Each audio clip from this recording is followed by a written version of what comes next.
All right, Vaqueros fans, welcome back to this week's edition of Vaqueros Roundup. This week I'm joined by Corwin Carbonell. Corwin, how long have you been playing for the Vaqueros? I played last year and this year, so 2 years, And have you played any other sports, or you've been playing soccer your entire life? Soccer since I was like 4 or 5. Oh, really? Yeah. What's your favorite part about playing the game?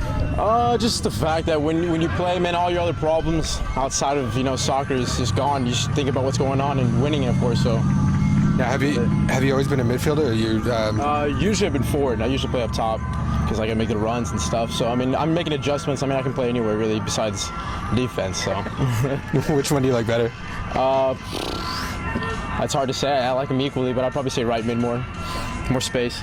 And do you have a number one fan out there that you play each week for? Or? Probably my dad. Yeah. Probably would say my dad for sure. He hasn't been to my games in a while because I've been real busy. But hopefully one day see me on TV. And how did you get involved? Not only with the Vaqueros, but what kind of drew you to soccer? What kind of drew me to soccer? I don't know. Just since I was 4, that was the only sport I've ever played. I didn't play no other sport. So right away, my dad just practiced with me, and I just grew up loving it. Played basketball and football here and there, but nothing serious.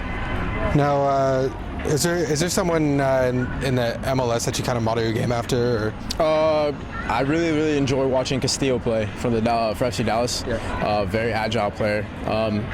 Hopefully he goes to Europe and stuff, but I really like the way he plays. It kind of fits my style, his agility and his speed, so I really like to see him play. Probably admire him more than anything. Now, what are your future plans? Obviously, beyond this season, you want to continue playing for the Vaqueros, or what do you got? Yeah, a lot of us are playing for the Vaqueros because we're hoping for for access to somewhere else, maybe England or whatnot, whatever the case may be. But probably see myself maybe another year with the boys here. Hopefully we can bring home the title next year. Unfortunately, they disqualified as being the top 4 to advance to the playoffs, so they kind of demoralized us, and we weren't able to put the pieces together to perform today. So we're kind of hoping for another year so we could prevail and move on, and hopefully go to the playoffs and see what scouts can scout us there. Yeah. So. Now, what's it been like? Obviously, last year y'all played at LaGrave Field, and this year you're here at Martin Field. What's been the biggest adjustment for you as a player? Probably the field. Field's a big difference from a baseball field to here. So, it is a big adjustment.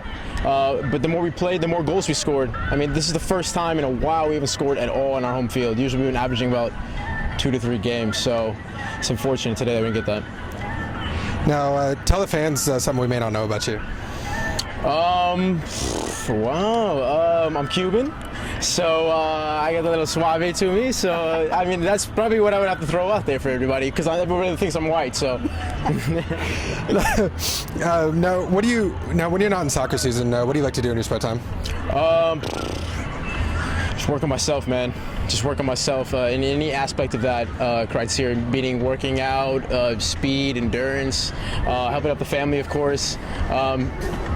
It's not good to be all about you, but I just try to help the people around me as well. To, give encouragement and stuff. Now, other than the Vaqueros, what kind of sports do you like to watch, and do you have a favorite team you like to watch? Cowboys, baby. Dallas Cowboys, man. They're gonna bring up the Super Bowl this year, hopefully. But other than soccer, definitely Cowboys. I'd say football for sure. Now, what's it been like? Y'all get to go to Chimera Brew after every home game. What's it like, kind of getting to interact with the fans and that experience? It's really nice. Because they're always, no matter what the outcome is, man, they really support us, and which is really nice to see, because we're always so down in ourselves, man. We feel like we disappointed the fans, and just the fact that they're there to keep us blooming, keep us going is really nice, and they're always cheerful. So that's really nice, and free food, man. You can't go wrong with that. So I really enjoy it. Now, talk to me a little bit about the season. Obviously, it didn't go quite the way you wanted to go, but what's the biggest difference for you between this year and last year's team? This year's team, we were more focused. I think this year we threw out some. We didn't throw out some players, but we lost some players last year that would have benefited us this year. But we ended up working well as a team. We played. When we're playing our game, man, we're good. We're tiki-taki. I honestly think we're the best in the league when we play our game, when we're focused and wanting to play. But it just comes down to how bad you want it, and today it didn't seem like we wanted it today. What's the biggest part of your game you want to work on heading into the off season? I'd say using my left foot more, cutting in more, finding players and open, not always having my head down and such. A lot of us do that, but I want to be able to attribute more left and right. So. And one last question before I let you go. Coach Snell, what's kind of an impact has he made on you in these past 2 years? He's made a great impact, honestly. Very encouraging. He tells me what I'm doing wrong, so it helps me adjust on and off the field what to do. I've always had a problem of saying my bad when I make a bad pass, so he's really got onto me for that. So he's helped me in aspects of the game where I didn't think I really need improvement, but it helps big time. He's been a real big encouragement for me. All right, Corwin, thanks for your time, man. Appreciate it. All right, Vaqueros fans, that was Corwin Carbonell. Make sure to join us next week as we'll have another special guest here on Vaqueros Roundup.